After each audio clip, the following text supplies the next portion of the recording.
كما ورد في آخر سورة الأنبياء وإن أدري أقريب أم بعيد ما توعدون إلى قوله تعالى وإن أدري لعله فتنة لكم ومتاع إلى حين صدق الله العظيم. وعن سلمان الفارسی رضی اللہ تعالی عنہ قال قال رسول اللہ صلی اللہ علیہ وسلم لا يرد القضاء الا الدعاء ولا يزيد في العمر الا البر. رواہ الامام الترمذی رحمہ اللہ. رب اشرح لي صدری ويسر لي امری واحلل عقدۃ من لسانی یفقہوا قولی. اللہم ربنا الہمنا رشدنا واعذنا من شرور انفسنا. اللہم ارنا الحق حقا وارزقنا اتباعہ وارنا الباطل باطلا وارزقنا اجتنابہ. آمین یا رب العالمین. حضرات، اگر انسان اس بات پر غور کرے کہ انسانی زندگی کی سب سے یقینی شے کون سی ہے جس میں کسی شک و شبہ کی گنجائش نہیں، زندگی کی سب سے بڑی حقیقت موت ہے جسے ہم بھلائے رکھتے ہیں.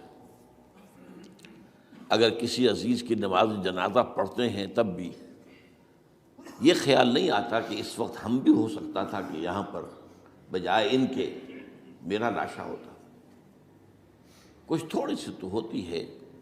قبر میں جب اتارتے ہیں کسی عزیز کو تو کچھ نہ کچھ احساسات کے اندر کچھ حرکت ہوتی ہے، لیکن بس واپس آنے کے بعد پھر آدمی بھول جاتا ہے موت. لیکن قرآن مجید نے لفظ یقین استعمال کیا ہے موت کے لیے. سورہ حجر کی آخری آیت ہے، حضور سے خطاب کر کے فرمایا وَاعْبُدْ رَبَّكَ حَتَّى يَأْتِيَكَ الْيَقِينُ. اے نبی، آپ تو اپنے رب کی بندگی میں لگے رہیے، اس کی اطاعت میں، اس کی فرما برداری میں، یہاں تک کہ موت آ جائے. تو سب سے یقینی شے حیات انسانی کی موت ہے.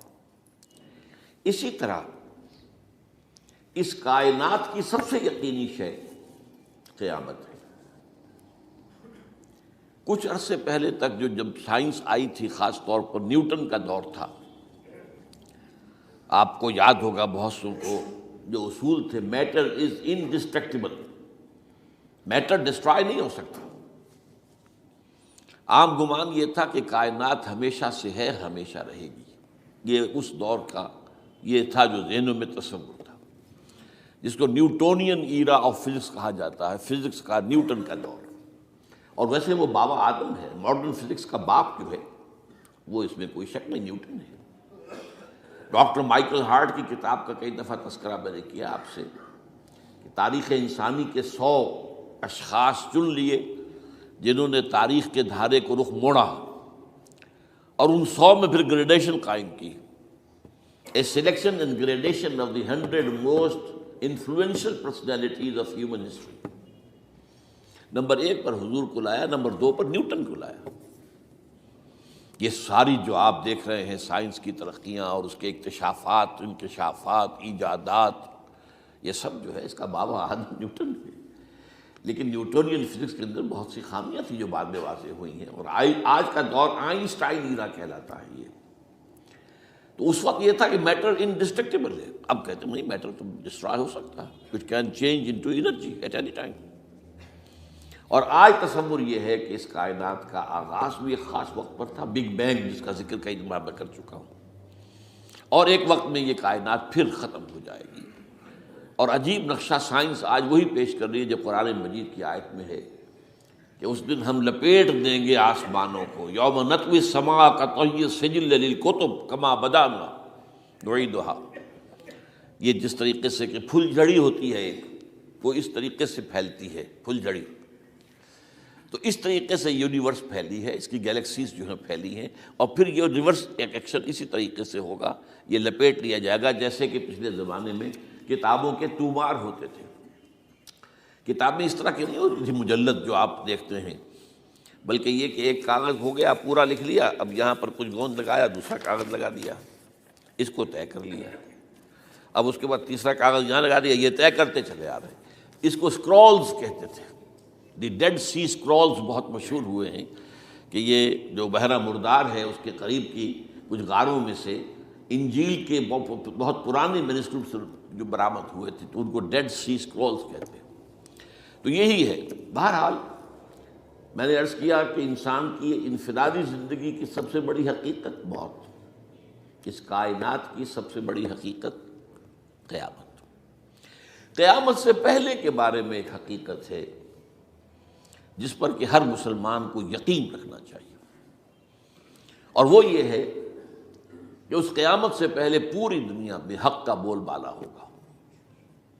اچھا، یہ وہ بات ہے جو دنیا کے اکثر مذاہب میں ہے، اکثر مذاہب میں، اور خاص طور پر جو تین یہ مذاہب ہیں جنہیں ابراہیمی مذاہب کہا جاتا ہے، یہودیت، عیسائیت اور اسلام، میں تو صراحت کے ساتھ ہے۔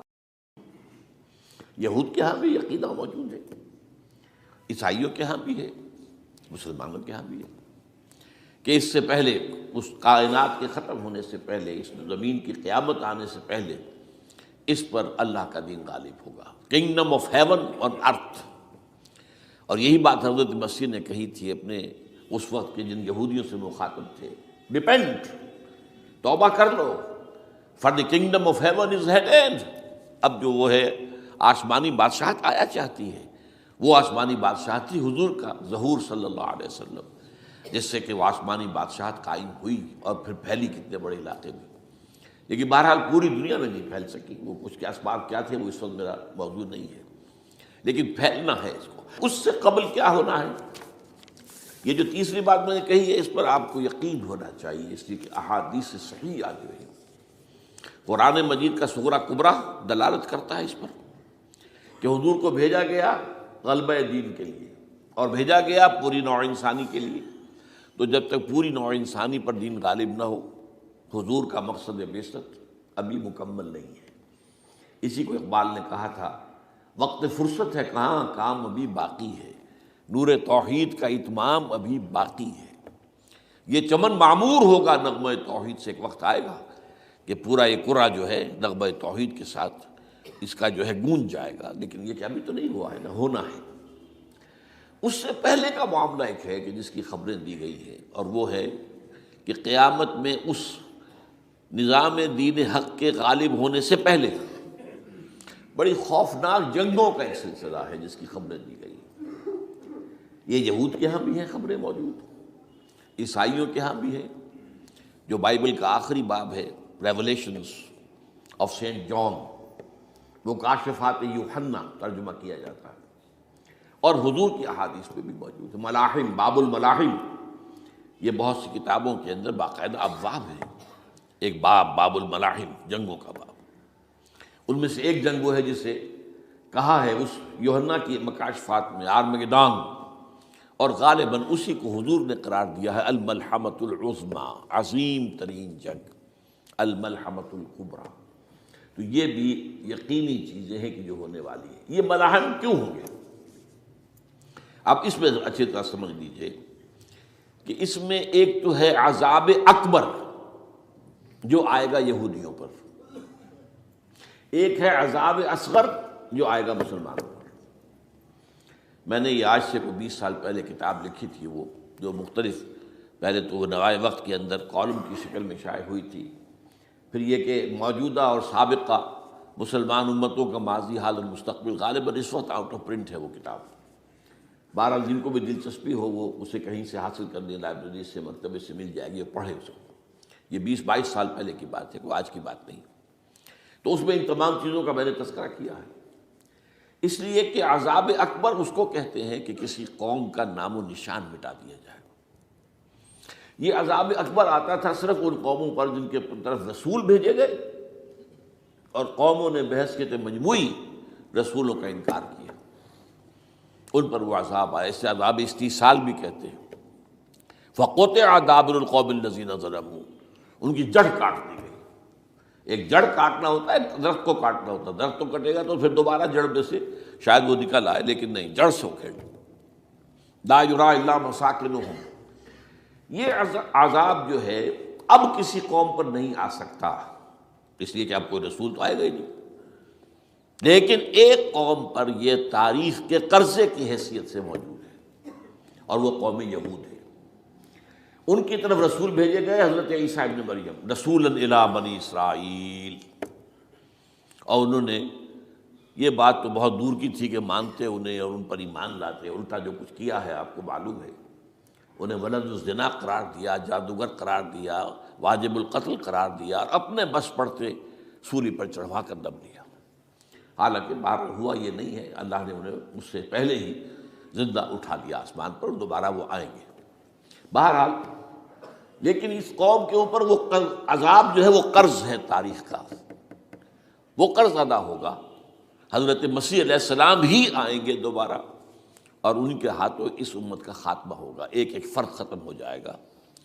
یہ جب میں نے یہ باتیں کہی تھی تو امریکہ میں یہودیوں نے بڑا شور مچایا، میرے خلاف جو ہے ان کی ایک مہم نکلی یہودیوں کی طرف سے کہ اس کی کتابیں وغیرہ، اس کے ویب سائٹ بند کرو، یہ جو ہے اینٹی سیمیٹک ہے، یہ کہتا ہے سب یہودی قتل ہو جائیں گے۔ یہاں پر بھی جو میرے ساتھ ایک ڈائلاگ کرنے کے لیے کوئی 12-13 پروفیسر آئے تھے امریکہ وغیرہ سے، ان میں سے جو یہودی تھا تو اس نے بہت ناراضگی کا اظہار کیا، آپ کہتے ہیں سارے یہودی ختم کر دیے جائیں گے، یہ بات ظاہر بات ہے پیلیٹیبل نہیں ہے۔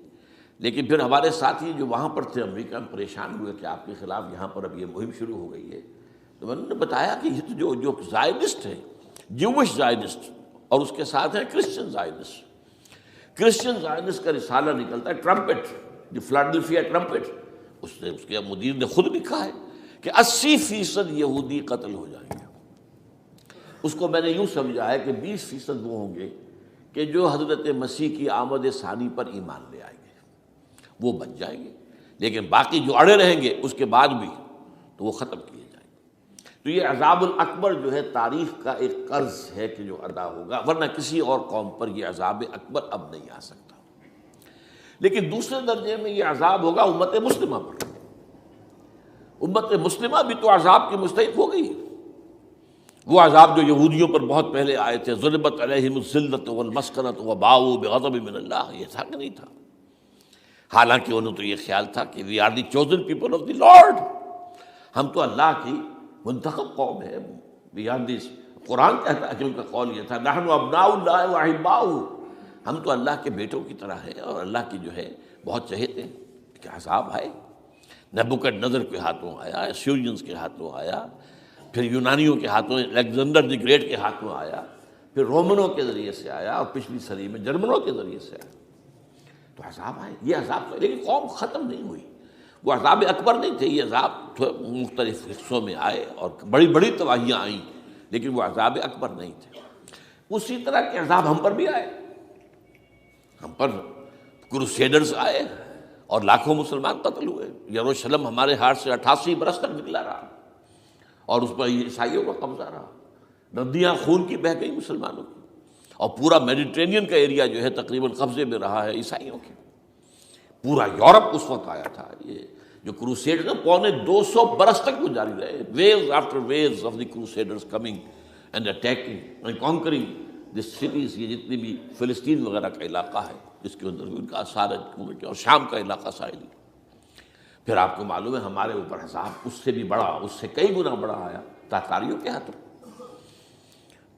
کروڑوں کے قریب انسان جو ہے مسلمان قتل ہوئے۔ پھر اس کے بعد آپ کو معلوم ہے کہ پھر یہ یورپین کولونیلزم آ گیا، جیسے ان پر آئے تھے یونانی اور پھر رومی اور اب پھر جرمن، ہم پر آئے انگریز آئے، کہیں ولندیزی آئے، کہیں ڈچ آئے، کہیں ہسپانوی آئے، کہیں اطالوی آئے، کہیں اسپینیئرز آئے، اور پورا کا پورا عالم اسلام ان کے زیر نگین آیا کہ نہیں آیا؟ دی کلونیل ایرا جسے آپ کہتے ہیں۔ تو وہ عذاب ابھی اس امت کے اوپر اور باقی ہے، ایک قرض ہے، اور وہ کیا ہے؟ یہ کلونیل ایرا جب ختم ہوا ہے، ہم آزاد ہونے شروع ہوئے، اب یہ ہمارے لیے ایک امتحان کا مرحلہ تھا بہت بڑا۔ آزاد ہو کر تم کیا کرتے ہو؟ پہلے تو ہم کہہ سکتے ہیں کیا کریں، ہمارے اوپر تو، ہم تو مجبور ہیں، ہمیں غلام بنا لیا انگریزوں نے آ کر، ہمیں فرانسیسیوں نے غلام بنا لیا، ہمیں اطالویوں نے غلام بنا لیا، ان کی طاقت کے آگے ہم بے بس ہیں، لاچار ہیں، ٹھیک ہے۔ لیکن اب آزادی دے کر فَيَنظُرَ كَيْفَ تَعْمَلُونَ، اب تمہیں آزادیاں دے کر پھر اللہ دیکھے گا تم کرتے کیا، کیا ہم نے۔ جو مسلمان قوم ملک آزاد ہوا اس نے یا تو اپنا قبلہ بنایا واشنگٹن کو یا بنایا ماسکو کو، کسی نے قرآن کو اپنا امام نہیں بنایا۔ دعائیں مانگتے ہیں وَاجْعَلْهُ لَنَا إِمَامًا وَنُورًا وَهُدًى سب، لیکن اس کو امام بنانا، اپنا امام بنانا، اس کے پیچھے چلنا، اس کے احکام کو نافذ کرنا، اس کی شریعت کی تنفیذ کرنا، یہ اس کی تہذیب، اس کا تمدن دیا ہوا، اس کا معاشی نظام دیا ہوا، اس کو قائم کرنا، زیرو زیرو۔ اس لیے بہت بڑے عذاب کے ہم مستحق ہیں۔ بات کڑوی ہے، اچھی نہیں لگے گی، لیکن میں یہ آج سے نہیں کہہ رہا ہوں، میں سن 80 سے یہ باتیں کر رہا ہوں، نوٹ کر دیجیے اس بات کو۔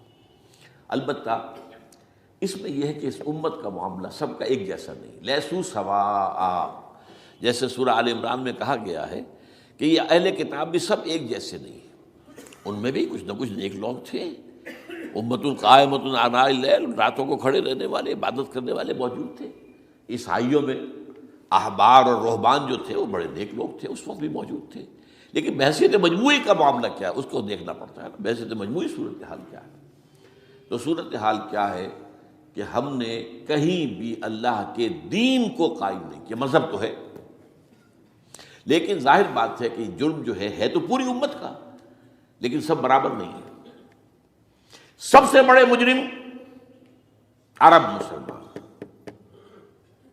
کیوں؟ انہیں اللہ نے جو مقام دیا وہ کسی اور کو نہیں دیا، حضور ان میں سے تھے، یہ رتبہ بلند ملا جس کو مل گیا، رسول عربی ہے نا۔ نمبر 2، ان کی مادری زبان میں اللہ کی کتاب موجود ہے، انہیں اس کو سمجھنے کے لیے کوئی نئی زبان پڑھنے کی ضرورت نہیں ہے۔ کوئی ہمارے لیے تو یہ صرف پڑھیں، نحو پڑھیں، یہ پڑھیں، وہ پڑھیں، تب کہیں جا کر اپنی آنکھ سے قرآن پڑھیں، ورنہ ترجمہ پر گزارا کریں۔ ترجمہ ظاہر بات ہے انسپائر نہیں کر سکتا آدمی کو، ترجمہ تو سیکنڈ ہینڈ نالج ہے۔ جب آپ ترجمہ پڑھ رہے ہیں تو گویا کہ آپ اس مترجم کی آنکھ سے پڑھ رہے ہیں، اپنی آنکھ سے تو نہیں پڑھ رہے۔ لہذا یہ سب سے بڑا عذاب تو ان پر آنا ہے۔ وہ جو میں بیان کر چکا ہوں گریٹر اسرائیل کے قیام کا معاملہ کیا ہے، تباہی تو انہی ملکوں پر آئے گی نا، وہ شام ہے، عراق ہے، اس کے لیے پہلا قدم اٹھایا تھا، ابھی تو اس کو ناکام بنا دیا ہے۔ اللہ تعالیٰ کی جو بھی حکمت ہے، جو عراق پر حملہ تھا وہ اصل میں اس لیے تھا کہ گریٹر اسرائیل کی طرف پہلا قدم تھا۔ شیرون نے کہہ دیا تھا، یہ جو پڑا ہوا ابھی کہیں مرا نہیں ہے، اس نے کہا تھا جیسے یہ صدام کی حکومت ختم ہوئی ہے، اس کے مجسمے گرائے گئے ہیں کہ ان قریب عراق پر ہمارا قبضہ ہوگا، یہ اصل میں تھا اس گریٹر اسرائیل کی طرف پہلا قدم۔ لیکن بہرحال ہونا نقشے جو اب آ رہے ہیں دنیا میں، اب تو بہت عام ہو گیا، 1906 سے 2006 سے چھپا ہوا نقشہ ہے وہ، اور ہمارے اخبارات میں اس کا آدھا ابھی آیا ہے، باقی آدھا تو دیا ہی نہیں گیا ہے، باقی آدھا ہے مڈل ایسٹ سے متعلق، وہاں جو نئی تقسیم ہونی ہے۔ عراق کے 3 حصے ہونے ہیں، ایک حصہ کردستان کے ساتھ مل جائے گا، وہ گریٹر کردستان، ایران کا کردستان، عراق کا کردستان، ترکی کا کردستان ملا کر ایک کردستان، جیسے ہمارے ہاں پاکستان کا بلوچستان، افغانستان کا بلوچستان اور ایران کا بلوچستان ملا کر گریٹر بلوچستان بنے گا۔ یہ ان کے نقشہ، یہ نقشہ تو اس میں دیا گیا ہے جو اب اخبارات میں چھپے۔ وہ اگلا حصہ جو ہے وہ میں آپ کو بتا رہا ہوں، اور جو سعودی عرب کے ٹکڑے ہوں گے کہ ایک چھوٹی سی ریاست بنا دی جائے گی مکہ مدینہ شہروں کے اوپر مشتمل، یہ ویٹیکان ہوگا، جیسے ویٹیکان سٹی ہے روم کے اندر، یہ عیسائیوں کا ایک بڑا مرکز ہے، تو ایک چھوٹی سی حکومت اسے کہتے ہیں، علیحدہ ہے، وہاں اطالوی حکومت کا قبضہ نہیں ہے، وہاں پہ ان کی اپنی حکومت ہے، پوپ کی حکومت ہے۔ ایسے ایک ویٹیکن، گویا کہ ایک مسلم ویٹیکن بنا دیا جائے گا مدینہ، یہ ان کے نقشے ہیں۔ یہ نہ سمجھے کہ ایسا ہوگا، یہ تو اللہ جانتا ہے، لیکن یہ کہ جو ہوگا وہ تو میں نے کئی دفعہ کہا، وہ تو اللہ کو معلوم ہے، یمکرون و یمکر اللہ، وہ اپنی سے چالیں چل رہے ہیں، اللہ اپنی چال چل رہا ہے، لیکن نقشوں کی یہ۔ بہرحال اس میں جو بھی ہے یقیناً ایک حد تک کامیابی انہیں ہوگی جس کی خبریں ہمیں دی گئی ہیں۔ گریٹر اسرائیل ایک دفعہ قائم ہوگا، سعودی عرب سے بھی شمالی حصہ لے لیا جائے گا، مدینے میں داخل نہیں ہو سکیں گے بس۔ اچھا، مکے کو وہ کلیم ہی نہیں کرتے، مکے سے انہیں کوئی سروکار نہیں ہے، لیکن یہ کہ مدینے کو وہ کہتے ہیں یہ ہمارا ہے، ہمیں یہاں سے نکالا گیا تھا، اور وہاں لیکن حدیث میں ہے کہ مدینے میں داخل نہیں ہو سکے گا دجال اور اس کی جو فوج ہے، لیکن باقی شام، عراق، فلسطین، لبنان اور ترکی کا جنوبی حصہ اور مصر میں جو ہے یہ سینائی پیننسلا کے ساتھ ساتھ سارا، وہ اس پر تو رو رہے ہیں ابھی تک یہودی کہ کیوں واپس کر دیا سینائی پیننسلا۔ 1967 وار میں ہم نے جیتا تھا اسے، بعد میں وہ اسحاق ریبن اور یاسر عرفات کے درمیان دوستی کروائی تھی کلنٹن نے، جس کے نتیجے میں وہ واپس آیا ہے۔ لیکن یہ کہ وہ واپس لے گئے، اور اس کے علاوہ جو فرٹائل علاقہ ہے نائل کے ڈیلٹا کا، وہ بھی ان کی شامل ہے۔ تو اس ظاہر بات ہے جب یہ ہوگا تو بڑی تباہی آئے گی، اس میں تو کوئی شک ہی نہیں۔ تو سب سے بڑی تباہی مسلمانان عرب پہ آئے گی، اور کیوں؟ ہوگی مستحق ہیں اس کے۔ انہوں نے اس کے باوجود کہ قرآن ان کی اپنی زبان میں ہے، انہوں نے اس قرآن کو اپنا امام نہیں بنایا۔ نمبر 2 پر میں ہمیشہ کہتا رہا ہوں کہ جو مسلمانان عجم، اگر فرض کیجئے کہ 140 کروڑ مسلمان اس دنیا میں ہیں تو 30 کروڑ کے قریب جو ہیں وہ عرب ہیں، باقی 110 کروڑ جو ہیں، 1 ارب سے زیادہ تو غیر عرب مسلمان ہیں۔ ان میں سب سے بڑے مجرم جو ہیں وہ ہم مسلمانان پاکستان۔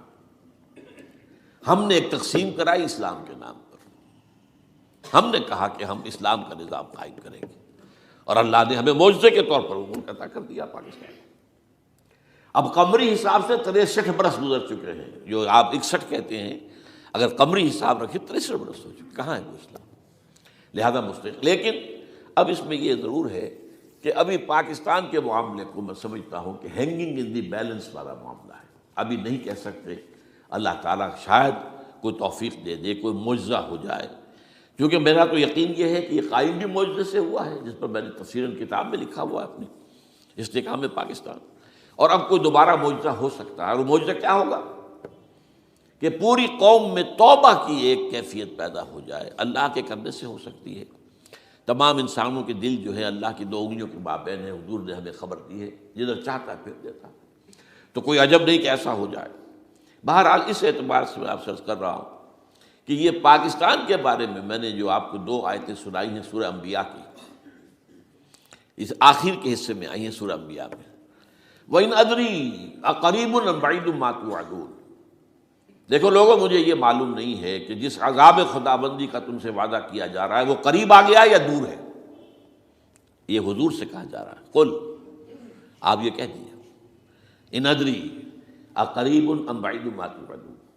ساتھ ہی یہ بھی فرمایا وَإِنْ أَدْرِي لَعَلَّهُ فِتْنَةٌ لَكُمْ وَمَتَاعٌ إِلَىٰ حِينٍ، اور مجھے نہیں معلوم، ہو سکتا ہے کہ یہ تمہارے لیے ایک فتنہ بن کر معاملہ آ گیا ہو اور ابھی تمہیں اور مہلت دے دی جائے۔ اس حوالے سے ہم نہیں کہہ سکتے، اب آپ کو معلوم ہے میں تفصیل سے بیان کر چکا ہوں جس طریقے سے مجموعی طور پر پاکستان کا گھیراؤ کیا گیا ہے، اور جس طریقے سے یہ جتنا نیو کونز کا اور کرسچن اور جو جیوش زائنسٹ ہیں، اور اب ان کے اندر اضافہ کیجیے ہندو زائنسٹ کا، اب یہ جس طریقے سے گھیرے کے اندر لے رہے ہیں پاکستان کو، جس طرح بھارت کی فوج افغانستان میں بھی آ رہی ہے، اس نے اپنے کتنے قونصل خانے کھولے ہوئے ہیں افغانستان میں، کس لیے؟ جو کچھ وہ ہو رہا ہے بلوچستان کے اندر، جو کچھ ہمارا پورا صوبہ سرحد ہے، اور اس سے آگے بڑھ کر جو کچھ کراچی میں ہو رہا ہے، یہ سارے معاملات جو ہیں وہ دیکھ لیجئے تو گویا کہ باہر سے ہمارا گھیراؤ مکمل ہو چکا ہے۔ اور اس میں یہ ہے کہ تازہ جو بمبئی کے اندر جو ہوئے ہیں معاملات وہ نوٹ کیجئے، کس طریقے سے اب اسے کہا جا رہا ہے کہ کچھ مسلمانوں نے کیا ہے، حالانکہ اس کے اندر سب سے بڑا ثبوت یہ ہے کہ ایک ہندو ہیمنت، جس نے کہ وہاں ساری تحقیقات کی کہ سمجھوتا ایکسپریس کو جو اڑایا تھا کس نے اڑایا تھا، اس کی انہوں نے کہا جب کی ہے تحقیقات، اب یہ اس کو گیو دم دی کریڈٹ۔ ہندو قوم کے اندر کم سے کم یہ بھی بات موجود ہے، جہاں وہ بدماشیاں ہیں وہاں یہ بھی ہے، یہ خیر بھی ہے، جہاں برائیاں ہیں ان کے اندر وہ خوبیاں بھی ہیں۔ ان کا ایک کمیشن ہے، اس نے صاف ایک ہندو کو، اور ہندو بھی سرونگ کرنل کہا یہ ہے ماسٹر مائنڈ، اس نے کروایا، اور وہ گرفتار ہوا، serving kernel of Bharat army. تو اب ظاہر بات ہے کہ اس کو مارا گیا ہے بمبئی میں، اس کو مسلمان کاہے کو مارے گے؟ مسلمانوں کا تو وہ کہ محسن تھا، وہ مسلمان کس وجہ سے اسے مارے گے؟ اسے مارنے والے کون ہیں؟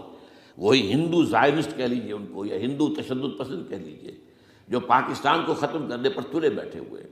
یہ ان کا در حقیقت کام ہے کہ اس شخص نے اتنی بڑی حرکت کی کہ ہمیں جو ہے ہماری سازش کو بے نقاب کر دیا۔ تو اصل میں لیکن یہ سب کچھ جو ہو رہا ہے وقتی طور پر تو بہت زیادہ طوفان اور جوش آیا تھا، معلوم ہوتا تھا کہ شاید 9/11 والا معاملہ جو تھا نیو یارک کا، اس کے نتیجے میں جو ایک دم امریکہ جو ہے نکلا ہے غصے کے اندر، اور پوری قوم اس کی کھڑی ہو گئی اور پوری دنیا جمع ہو گئی افغانستان پر حملے کے لیے، شاید ایسا معاملہ ہو جائے، لیکن نہیں، اللہ کا شکر ہے کہ یہ معاملہ جو ہے ان ادری لعلہ فتنۃ لکم ومتاع الی حین۔ ابھی کل کی جو تازہ ترین رپورٹ ہے وہ یہ ہے کہ اوباما کو بریفنگ دی گئی ہے کہ پاکستان کے جو نیوکلیئر بامبس ہیں وہ ولنریبل ہیں اور ان کے اندر اندیشہ ہے کہ وہ جو ہے شدت پسندوں کے ہاتھ میں نہ پڑ جائیں۔ اس کو کوئی نہ کوئی بہانہ انہوں نے بنانا ہے، یہ جو میں آپ سے عرض کر چکا ہوں۔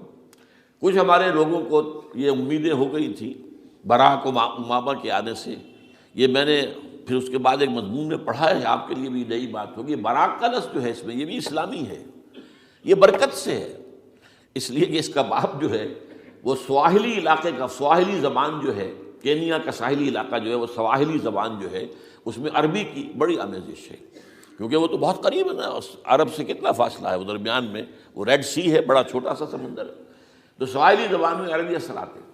تو یہ برکت والی بات، جیسے ہم کہتے ہیں کسی کا نام برکت حسین، برکت علی، تو یہ وہ ہے باراک برکت والا، باراک حسین، اور پھر حسین کا موجود۔ تو اس سے بڑی توقعات ہو گئی تھی، لیکن نظر یہ آ رہا ہے کہ جو بش کا ایجنڈا تھا، اس لیے کہ اصل میں اس کی پالیسی بنانے والے میں آپ کو بتا چکا ہوں، کوئی ایک فرد نہیں ہوتا وہاں تو پورے ادارے ہیں، بڑے بڑے تھنک ٹینکس ہیں، اور یہ ثابت ہو گیا ہے کہ اس اوباما نے آتے ہی سب سے زیادہ کٹر جو زائدست تھا امریکہ کے اندر، جس کا نام ہی اسرائیل ہے، اسرائیل رحم، جو ہے اسرائیل رحم ایمانویل، اس کو اپنا بنایا chief of the white house staff. اور یہ وہ شخص ہوتا ہے کہ جو گویا کہ جس کے گھیرے میں ہوتا ہے صدر امریکہ کا۔ صدر سے کون مل سکتا ہے، یہی فیصلہ کرے گا، کون نہیں مل سکتا یہ فیصلہ کرے گا، کون سی رپورٹ صدر تک جائے گی یہ فیصلہ کرے گا، کون سی رپورٹ روک لی جائے گی یہ فیصلہ کرے گا۔ تو گویا کہ صدر کے کان بھی ہو، صدر کی آنکھ بھی ہو، لہذا صدر جو ہے اس کے تو اوپر گھیرا ہوتا ہو۔ اور اس سے بھی آگے بڑھ کر نوٹ کیجیے، میں نے آپ کو پہلے بتایا بھی تھا، ساؤتھ ایشیا کے لیے اس نے اپنا ایڈوائزر بنایا ہے ایک ہندو کو، اس کا نام ہے سونال شاہ۔ اور یہ جو ہندوؤں کی تنظیم ہے، جو انتہائی جو ایکسٹریمسٹ ہندو ہیں، وشوا ہندو پریشد، یہ وشوا سری پرشانت ہے، جس کا اسٹوڈنٹ ونگ ہے بجرنگ دل کا یاد۔ ساؤتھ ایشیا سے مراد بھارت اور پاکستان، اس کے معاملات میں اس کا ایڈوائزر جو ہے سونال شاہ ہے۔ تو حالات جو ہے اس اعتبار سے انتہائی یوں سمجھیے کہ خطرناک۔ اور دوسری طرف اندرون معاملہ کیا ہے؟